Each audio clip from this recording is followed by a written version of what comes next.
Hey guys, my name is Matimio, and today we potentially learned some very cool new information about what we're going to be expecting from the upcoming Dragon's Teeth DLC, and more specifically, what weapons we might be getting in Battlefield 4.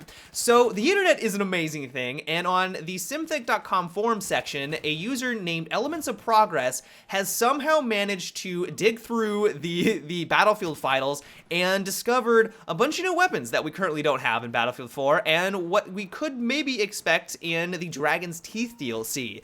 This is not confirmed by any means. DICE has not come out and said that these are the weapons that we're going to be getting, and that I'm sure that's going to be revealed in the very near future.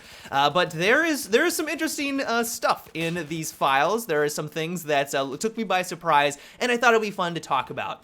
The first thing that took me by surprise is that apparently there are two new vehicles that are going to act much like the EOD Bot, the Mortar, the MAV, where you have a screen in front of you, but instead of just being something that you drive around, apparently they're going to have weapons on them. One of them is going to have a minigun, so like an EOD bot potentially with a minigun on it, and the other one is going to have a 340mm grenade launcher on top of it. This sounds cool. Like the concept of being able to drive around in a EOD bot and shoot at people, in concept that sounds very interesting, but in practice I'm not exactly sure how this is all going to work out.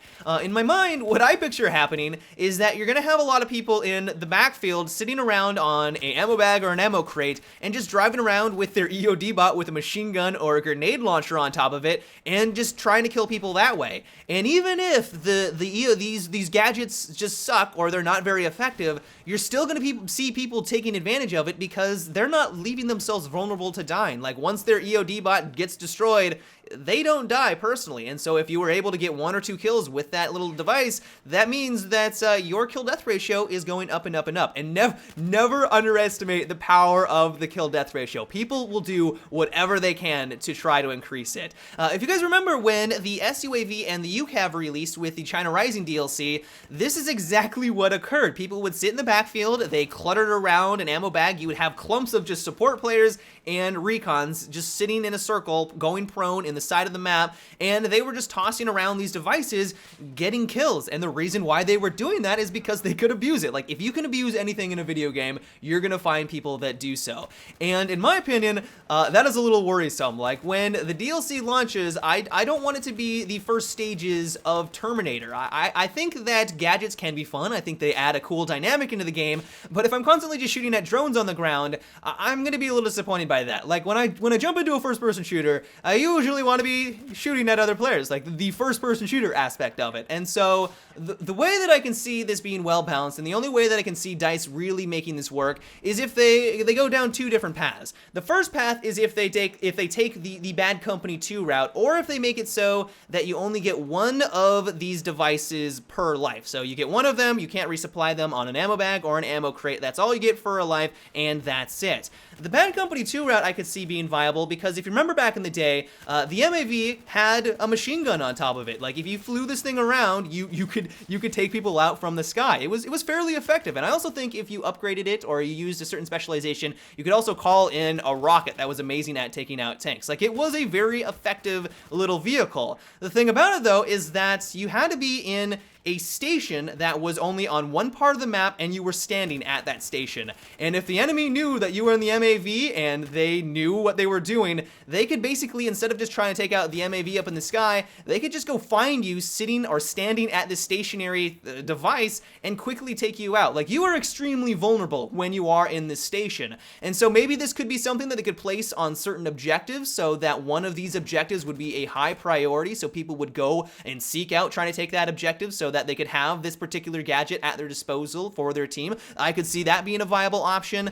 And the key component of it is that you're not in a corner. You're not on the side of the map. You're not in an ammo bag just constantly spamming these things. You're in the middle of the action, and if people know what they're doing, they can find you out and they can quickly dispose of you because you are vulnerable. And so I could see that being one path that DICE goes down.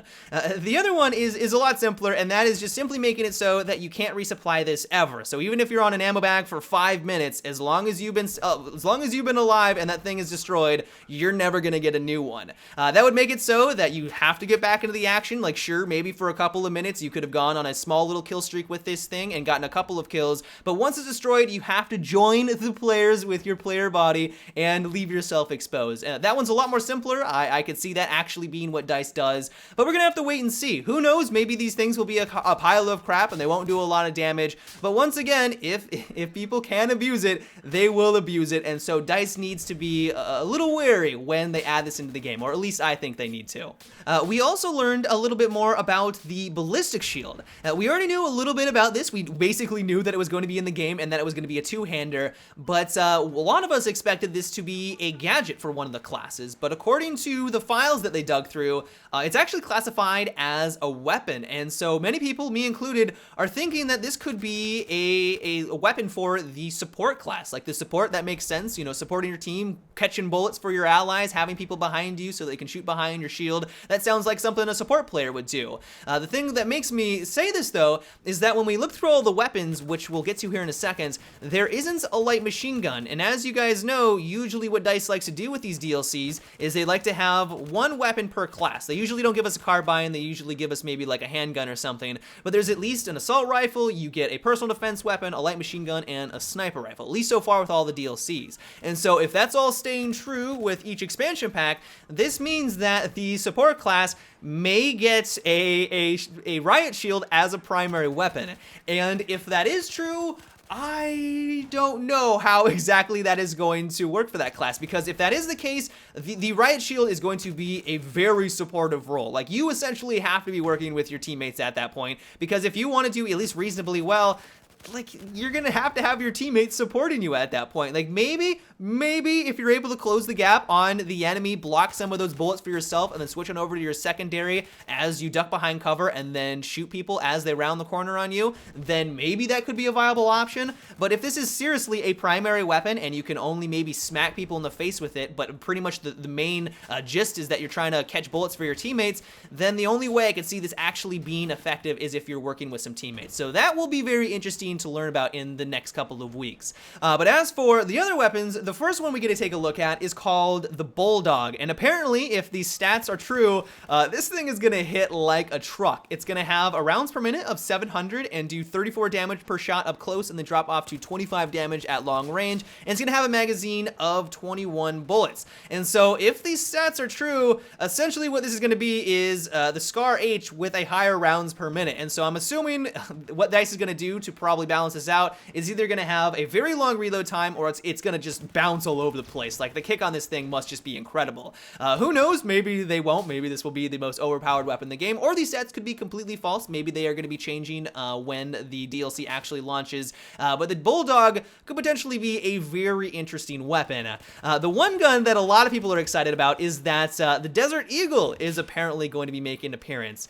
This is actually a little amusing because I believe that Demise a very long time ago said that no one in the military would ever use the Desert Eagle, so we never expected that we would get this in the game. But personally, I love this gun. I use it in a lot of first-person shooters other than Battlefield, because I don't think this has ever been in the Battlefield franchise, but I know a lot of people out there love the Desert Eagle, especially in the Call of Duty franchise or in like Counter-Strike, and so I'm excited to finally get my hands on this thing. The Unica 6 is another handgun that we could get some action with. I'm not a huge gun nut, so I don't know exactly what this gun is all about, but apparently it looks like it's going to be another hand cannon in the game, much like the Rex or the Magnum, so that could also be a lot of fun. We're also going to have access to the SIG MPX, which is looking like it's going to be the personal defense weapon, and for the sniper rifle, it looks like it's going to be the CS5. A lot of people are speculating that the CS5 is going to come standard with a silencer, and you guys know that they do this with some of the weapons. They will either make it so that you can't change, let's say, the grip on them. A lot of the personal defense weapons come with Ergo standard, and you can't change it, or if you're using, let's say, the AS Val, it comes standard with the silencer, and you can never get rid of it, and so that could also be true with the CS5. We'll just have to wait and see. But once again, all of these could be subject to change. You know, this could be very old files that people are just now discovering. Maybe DICE has no intention of bringing back some of these guns, or they have no intention of having an EOD bot with a minigun. Who knows? It could be all subject to change. But the fact that people are now finding pictures of some of these guns in-game files, and it's now surfacing, it's looking at least like some of them are confirmed. And so we'll just kind of have to wait and see in the next couple of weeks what rises to the top and which one of them are actually real.